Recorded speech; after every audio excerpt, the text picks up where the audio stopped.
So, you want to add custom music into Super Smash Bros. Ultimate. I'll be showing you how to do that today. So the first thing you're going to want to do is you're going to want to dump your Super Smash Bros. Ultimate data. Okay, so for the first step, what you're going to want to do is go to your homebrew menu and make sure you have the Ultimate Mod Manager installed. I have version 1.5. As long as you have that version, or higher, you should be good. So the next thing you're going to want to do is open Super Smash Bros. Ultimate. And when you open the game, make sure to hold the R button to open up the homebrew menu. Go to the Ultimate Mod Manager, and you can find the Data Arc Dumper. Now what you're going to want to do is press Y to dump as a single file, exFAT only. It'll dump a data.arc file, which is where all of your Super Smash Bros. Ultimate data will be.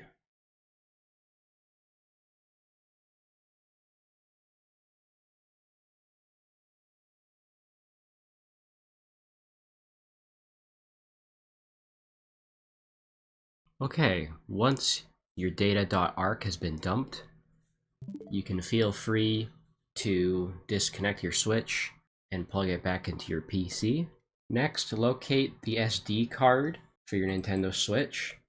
You're going to want to go to Atmosphere, Contents, your Super Smash Bros. Ultimate data, which is this one right here. You're going to go into ROMFS, and your data.arc should be right here. Cut that and paste it to your desktop or wherever you would like.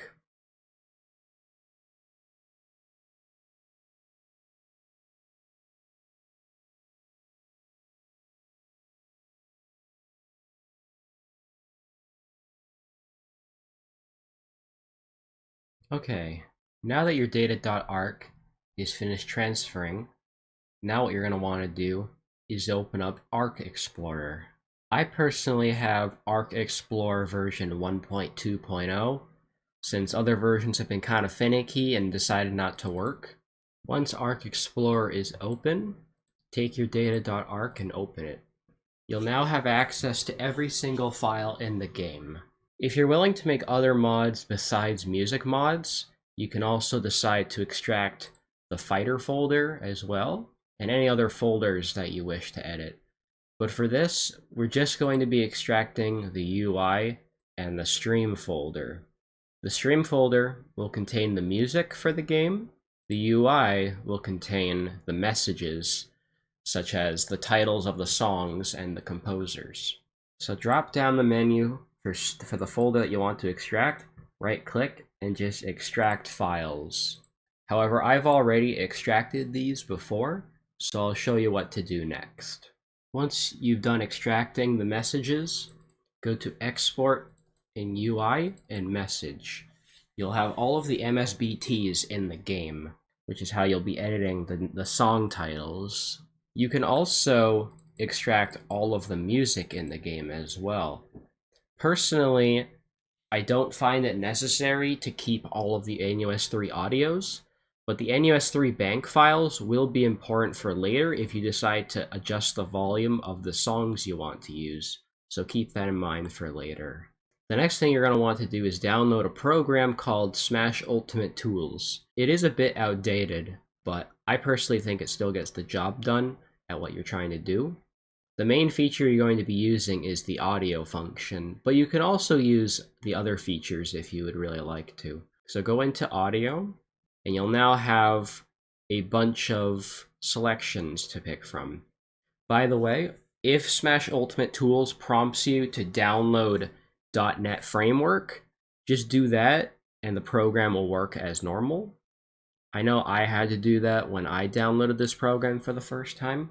And I'll just say that at first, your music might not be compatible, but just keep trying and eventually you'll be able to get your music to work. Now for the next step, you're going to want to download some music. So personally, I really like to use KH Insider. KH Insider has all kinds of good music. So a good example, you could take some Star Fox music. So Let's say you want the Corneria theme from Star Fox on the Super Nintendo. You can just download that. Next, you're going to want to open up your song in Audacity. If you don't have Audacity, make sure to download that. Now that you have your song in Audacity, one of the first things you're going to want to do is hit Control-A to select all and hit the amplify key. You can adjust the volume of the song however much you want. I usually tend to do 5 more than what's recommended, and your song will be a lot louder. Now, to prevent clipping, you're going to want to go down and select limiter. I usually prefer to do hard limit or soft limit. It'll make it so that the song doesn't peak at any point. So now that you have your song, all you have to do is find the loop point. Obviously, for every song that you want to add, the loop point will vary, but just keep listening to the song until you can recognize where the loop points are.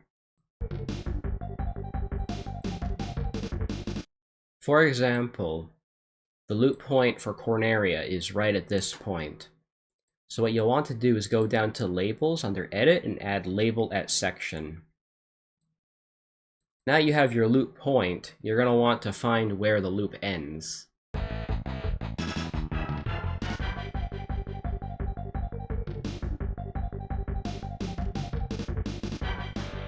So the loop point for Corneria would be right here.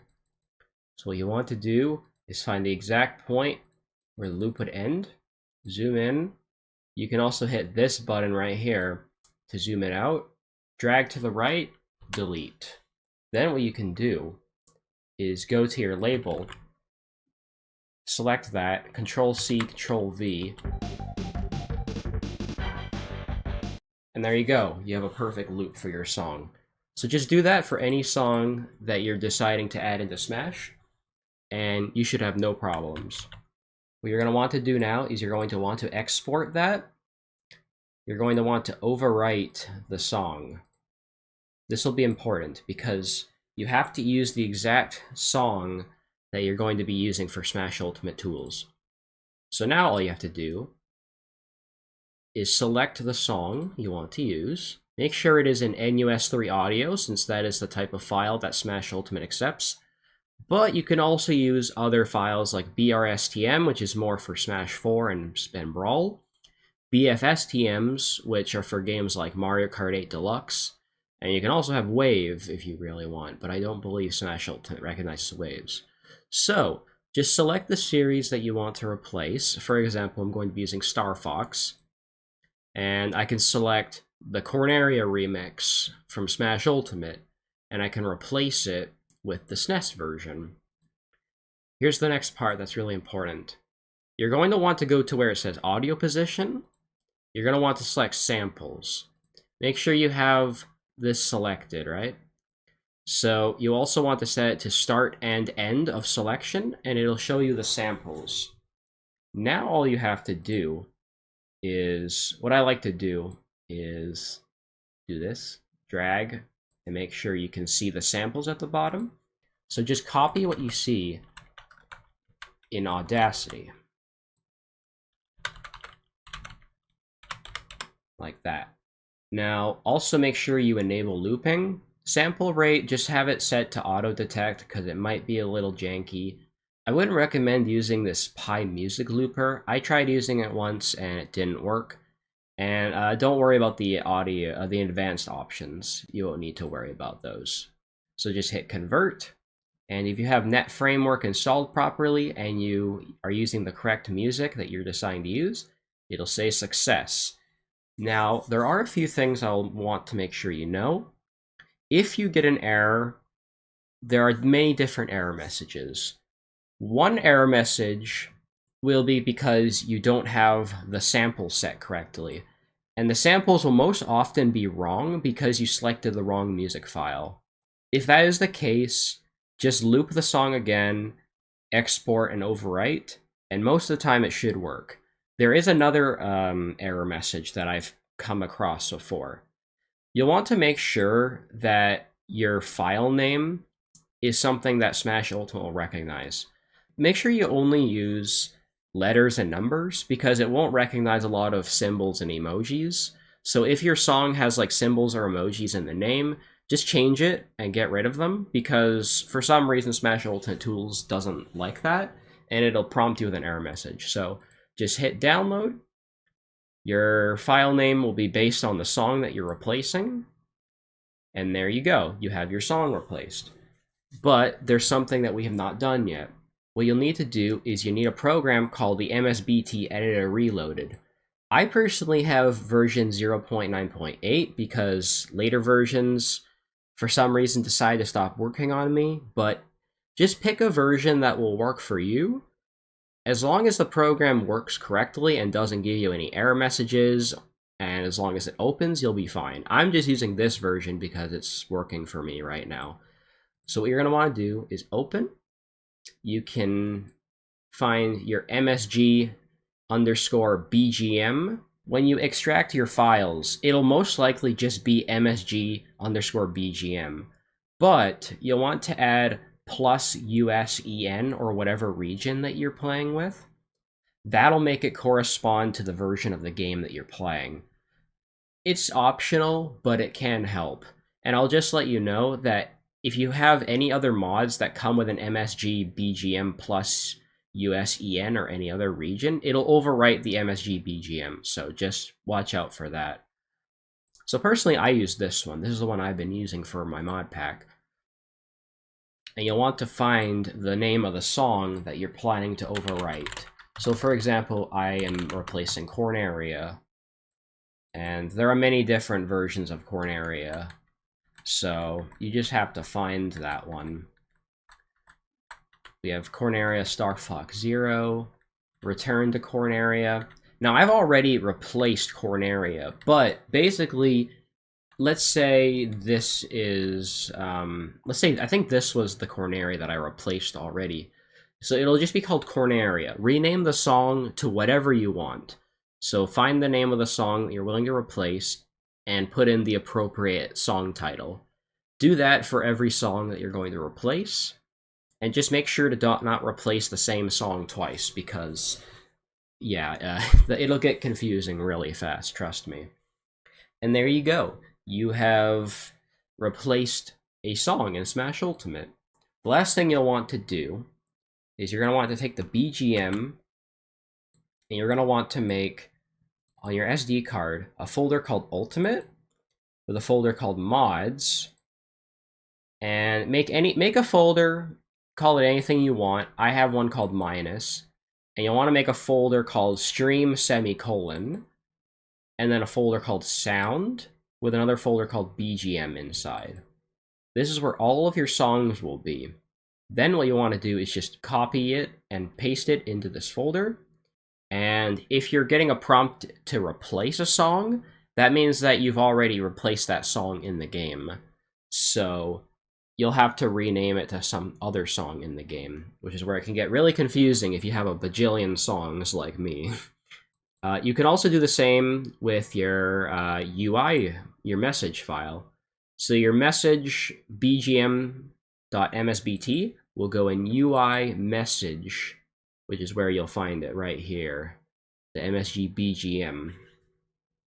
That's where your song titles will go. You can also have MSG title, which is the name of the game the song is from, but to change what game a song is from, you'll have to use a completely different program called Smash 5 Music, which I may or may not do another tutorial on that. So there you go. Just feel free to repeat those steps for every other song you want to add in the game. If you find that your song is either too loud or too quiet in the game, you can download this program called the NUS3 Bank Volume GUI, and once it's open, don't worry about the entry. You can leave it blank since it's music. But what you'll want to do now is find the NUS3 Bank file that has the same name as the NUS3 audio we're replacing. So, for example, the Corneria that we're replacing would be called BGM-GO2 SFX Corneria. You'll want to find this title, but it has NUS3 Bank at the end. Right here in my BGM that I've extracted, I have GO2 SFX Corneria right here. and it'll get the original volume of the song. So as you can see, the song is normally 3.5 decibels. What you can do is, if it's too loud, just type in a number that's lower than this, and if it's too quiet, just raise the number, and then you can just change volume and save, and it'll save in the same place. Or you can do save as and just put it on your desktop where you'll remember it easier for later. So there you go. That's how you raise volume for your songs. And that is all I have to show you for replacing music in Smash Ultimate.